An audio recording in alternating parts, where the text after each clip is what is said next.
I'm Richard Heffner, your host on The Open Mind, where occasionally we interrupt our regular weekly schedule of contemporary on-air conversations to present In Memoriam, a past program with a distinguished guest who has passed.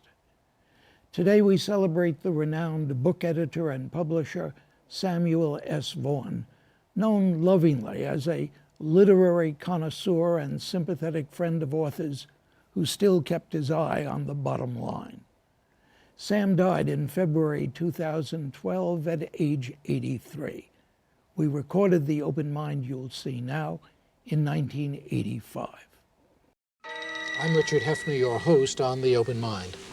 Fact and fiction, and that often criticized marriage of the two, faction, like drama and the documentary and docudrama, are all terms very much used, and I think too often abused these days, as we develop new ways and refine or even distort old ways of communicating one to another, whether in books, or theater, or journals, or films, or newspapers, or broadcasting, or what have you.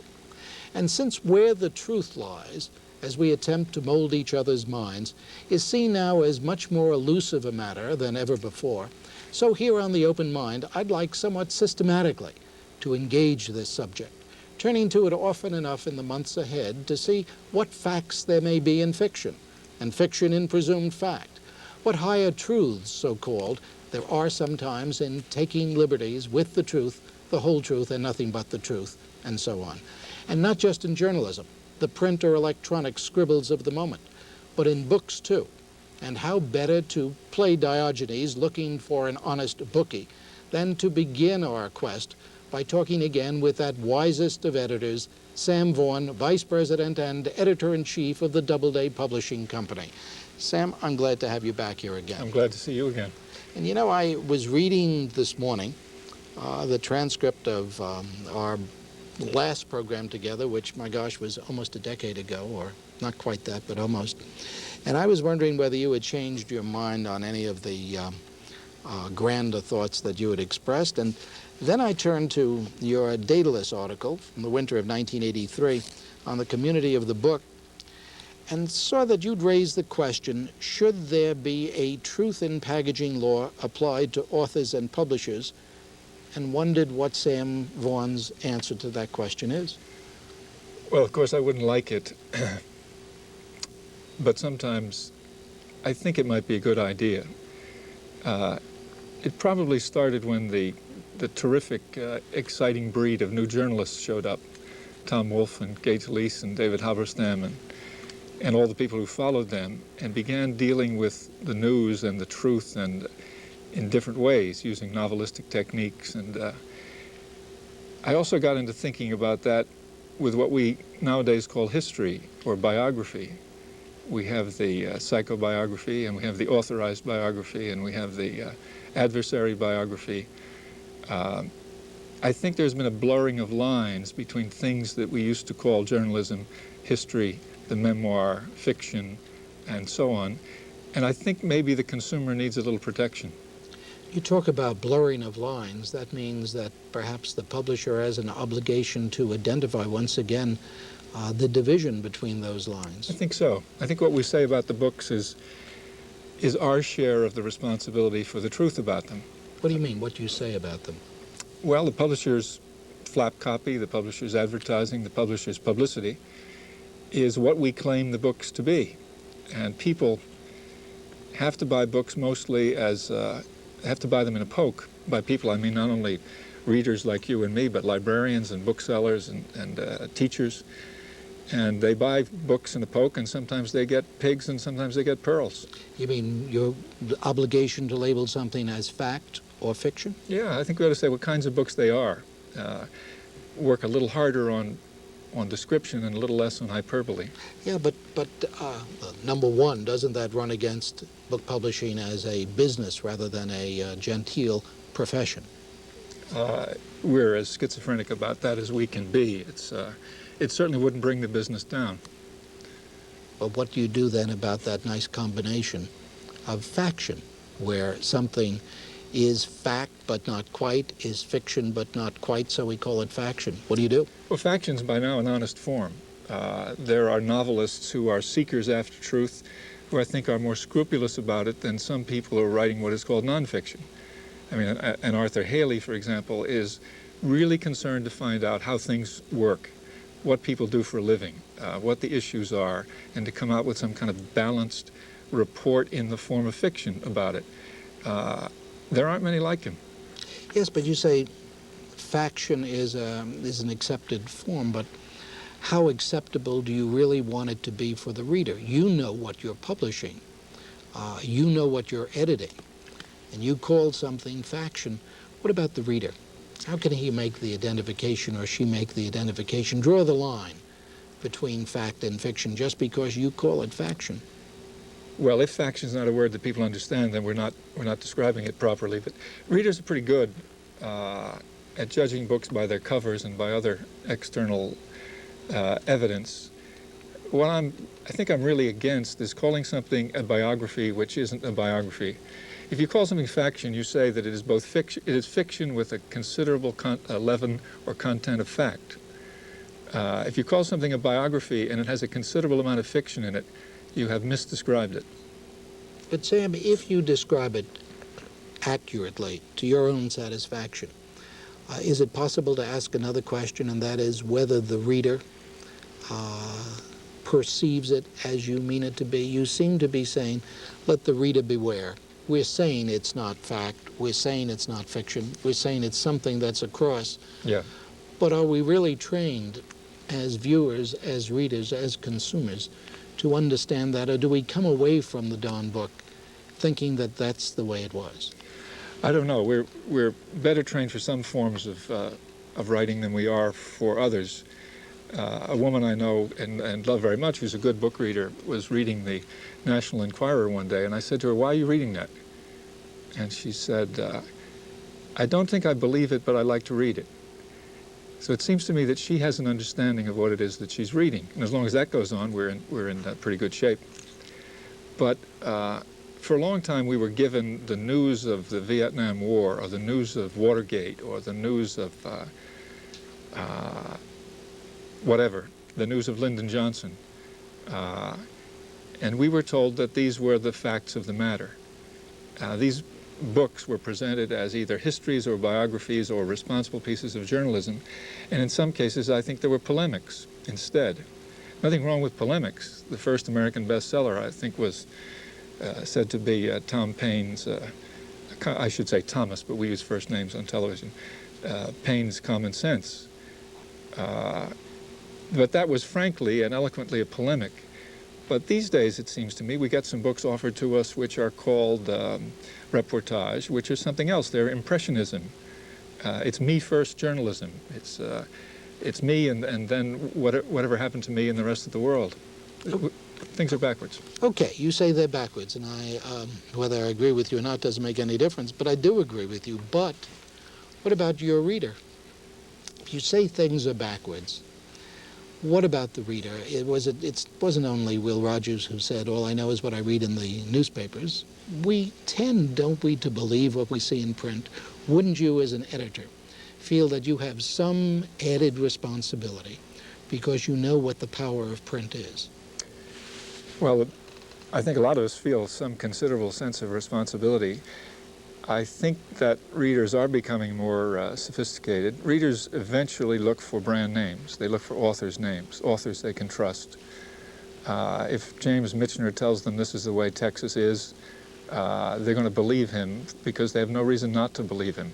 Some Texans might not believe him, but a lot of other people will. The reader is protected eventually by experience, by being burned. It's just like going to the theater, where masterpieces are proclaimed regularly, and we go, and once in a while one play even is, but not many. That means you do generally accept the notion that the reader can take care of himself or herself. Well, I started by saying, or you got me to saying, that I am concerned enough about the reader to think that publishers ought to be a little bit more honest in their descriptions of books. But in the long term, the reader can take care of himself or herself, sure. So all you want is truth in advertising, truth in publishing. Call it fiction, call it fact, call it faction. Right. What about your own responsibility when it comes to fact, for the nature of the fact, for the accuracy of the fact? Well, most editors are authorities in nothing. I mean, most general editors. There are a few specialist editors who know quite a lot about a subject.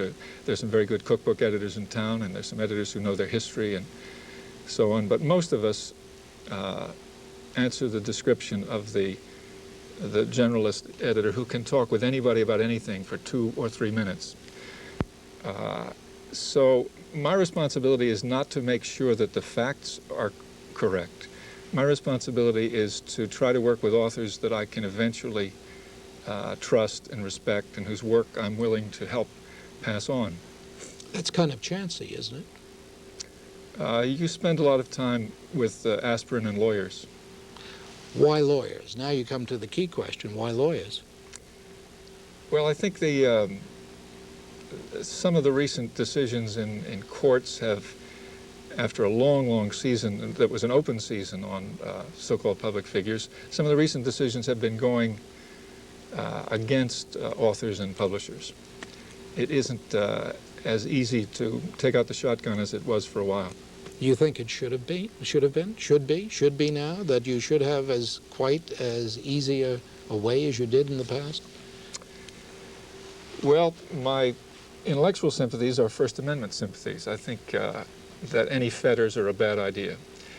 But I do feel a really considerable sympathy for some public figures who have been so badly handled by authors, reporters, and others.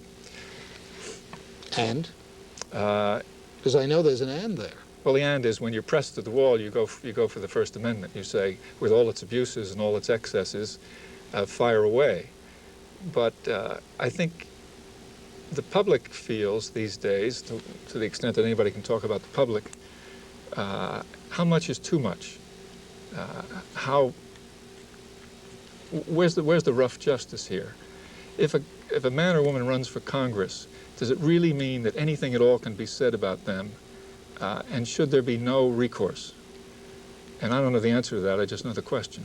But stop me if I'm wrong, I have the feeling that your gut answer to that, your visceral answer is no, we're not all fair game. Is that? Yeah, I think so. Okay, then what do you as an editor have to do to make sure you haven't made fair game of Congressman A or millionaire B or whoever? Well, what a lot of us try to do is to not just edit people we agree with. I found in my career, part of my career as a political editor, I came into that sort of work from the time when FDR was in the White House and all was well in the world, from a sort of New Deal, fair deal, democratic liberal background, and I find myself working all my life and having a great time with conservatives and Republicans. And I'm useful to them because I don't take what they say too easily. I challenge them. And that's sometimes done on the other side of the line. That is, but I think less so. I think there are fewer challenges to liberal orthodoxy in writing than there should be. Aren't there usually challenges to conservative orthodoxy? I'm sorry? Aren't most of the challenges to conservative orthodoxy? You mean the liberal writing? Right. I think the problem is that much of American book publishing, general book publishing, I'm not speaking of textbook publishing and such, leans a little left, and many of the best writers in the country lean a little left. So there's a sort of cozy agreement between them that this is a view of the world that doesn't need a lot of challenging, and I think it does. Okay, let me go back to the question of publishers' responsibility to make certain that what an author is doing, not just to protect your backs in terms of suits, not just in terms of what the courts are saying now, but in terms of what you perceive to be the mission of publishing books. What are your responsibilities?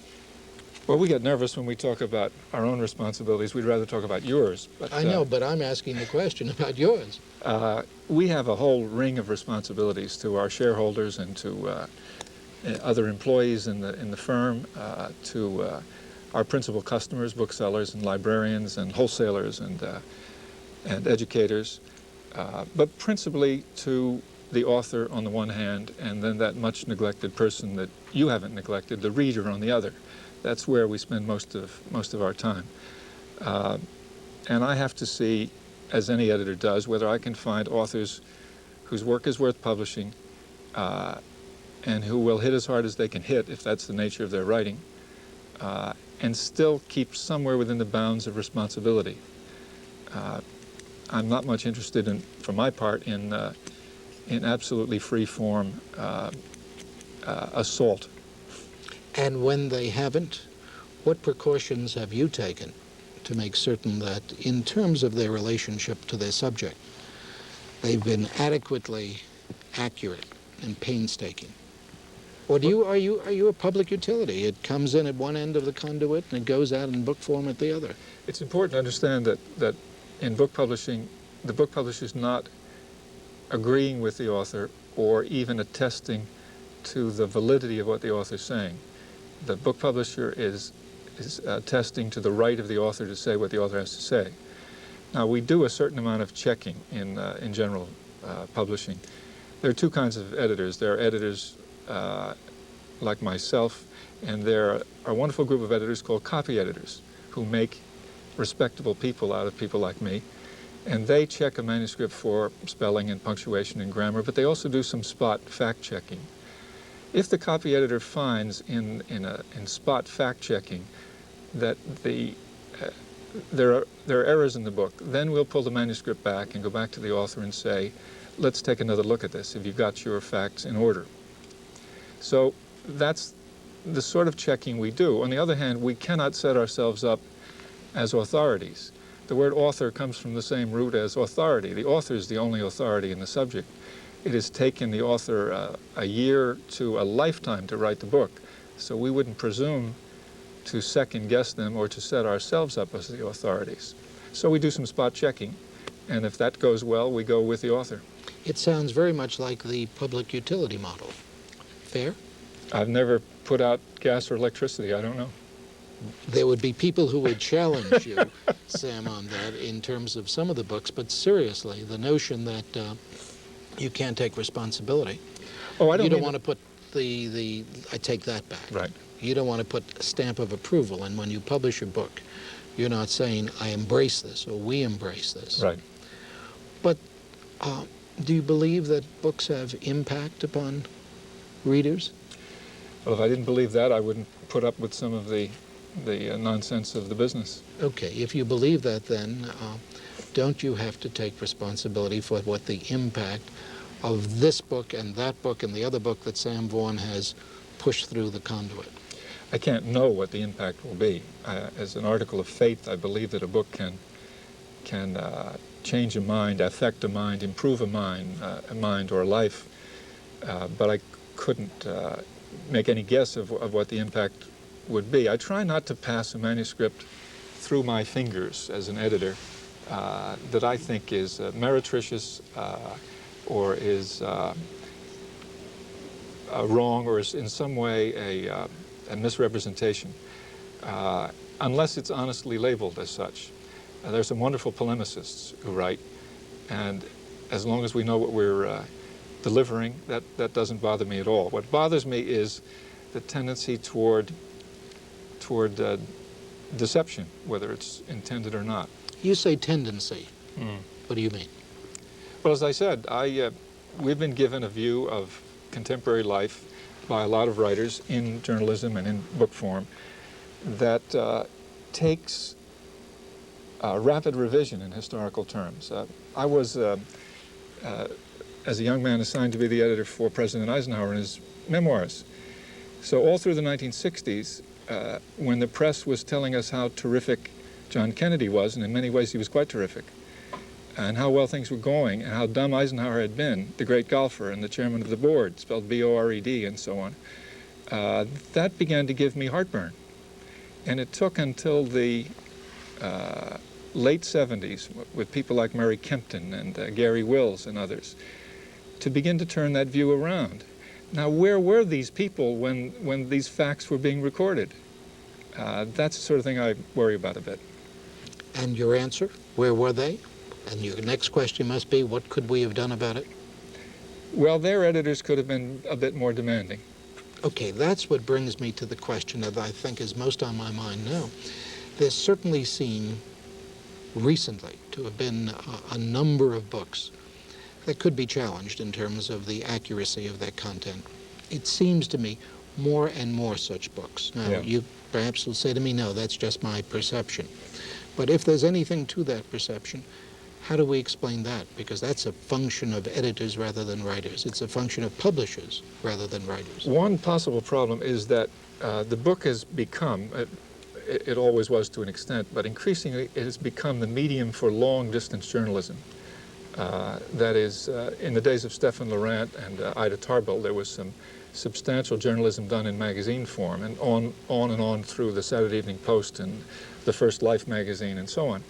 But when those magazines disappeared, there was no place for a journalist to go with a long piece of work except into book form. Meanwhile, most of us in the book business are not trained journalists. We're not really editors of journalism by instinct or by training. And we're also not professionals. We have no standards of ethics. We have no agreements among us. There are mavericks and renegades, and there are serious and responsible publishers. There are all manner of people who hang out shingles called publishers. And I think a lot of journalism, therefore, has come out in book form, which did not go before an editor who would examine it with the same rigor that some of the best newspaper or magazine editors would have examined it. You mean in the daily press this wouldn't have gotten by? Well, the daily press is another matter. The daily press, seems to me there's an implied contract between the reader and the writers and editors of newspapers or magazines. The reader knows that a newspaper is produced essentially overnight. The reader has a sense that a magazine is produced in a week or a month.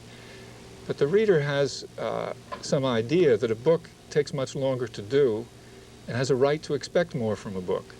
But what you and I are concerned about is, are they getting more from a book, or are they just getting something longer? And you feel something longer, that alone. It's usually longer. Sam, what was your reaction when, some time back, a year or so ago, there was that dispute about faction in journals, talking specifically about the New Yorker. And there were those who felt that there is not necessarily a higher truth, there is a different kind of truth that one can find in poetry. Mm-hmm. And indeed, the author who was the subject of concern here, Alistair Reid, I remember as a poet. Yes, he and I taught together. He taught poetry and I taught history. Can you accept that notion that there are these different levels of truth?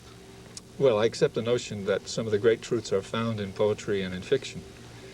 That case was the case, I gather, where he had a source that he had invented, or so the charge was. Is that correct? He presented the story that he wanted to write in what one might say were fictional terms. Yeah.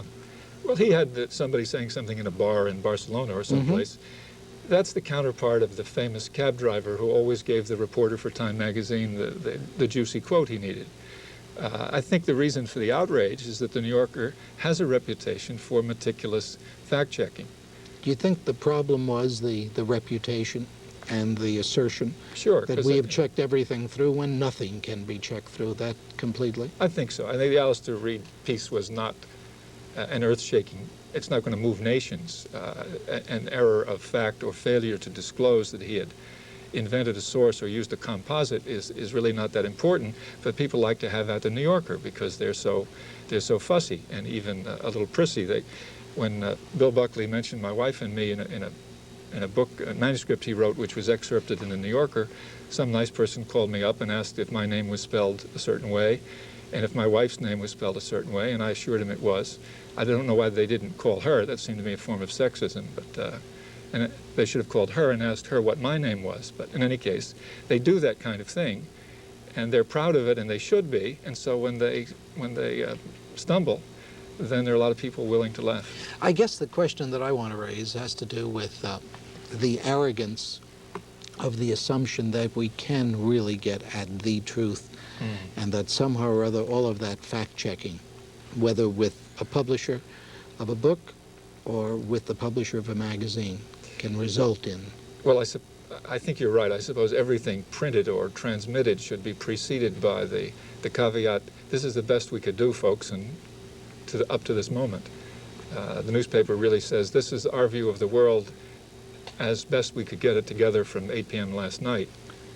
And your feeling is that if a publisher identifies his book that way, or the book he and the author and the printers and the people who buy stock in the company have all put out, as long as he correctly labels it as, to the best of his knowledge, fact. I think we would be a little more strenuous about that. We ought to learn a little bit more about the journalism we're publishing, the science we're publishing. There's some things which one takes on faith. Your religious publishing is basically not fact-based unless it's based on archaeological scholarship or some such. But I think we ought to get more serious and work a little harder at what we say the books are. And I think we ought to be wide open to publish just about anything, but not wide open to call it anything. Sam, when you were here a number of years ago, I asked you about the future of the book business. You reported that the reports of the book business's demise were inaccurate, premature. Today, how do you feel? It's still in the same condition. It's the book business, meaning the writing of books and the reading of books and the purveying of books, is like the theater. It's the world's healthiest invalid. We have been through the business of big conglomerations, and that's past. We are just recently going through the convulsion of having believed we could all publish for the fabled computer market, so that shakeout is occurring. We have our arguments about the prevalence of big retail book chains and so on, but we stutter on, we stumble on, because what we're dealing with, no matter how we deal with it, is very important to individual human beings. And in the minute we have remaining, what's the prevailing myth now that you think, when you come back here 8, 9 years from now, you'll say that myth was put to rest? Well, it's the usual one, that the book as we know it is about to expire or be converted into microchips. I think a few books will be and should be, but the rest of it will work along familiar lines. Is the industry healthy financially at this moment? Our health is kind of reckless. We always think we're really healthier than we are. I mean, if we were rational people, we'd be doing something else for a living. But that's not an answer. Is it healthy? Yeah. Well, elements of the business are healthy. You have to take it by kinds of publishing. The mass market business was phenomenal for a while and has been somewhat troubled for a couple of years. The textbook business was phenomenal for a while, but is still pretty good. The publishing of scientific and technical and professional books is quite healthy. So you have to take it by kinds of publishing. That's a fair answer. Thank you so much, Sam Vaughan, for joining me today. You're welcome. Thank you for joining us today in Memoriam. I hope you'll be with us again next time. And meanwhile, as another old friend used to say, good night and good luck. For other past programs, do visit the Open Mind website at 13.org/openmind.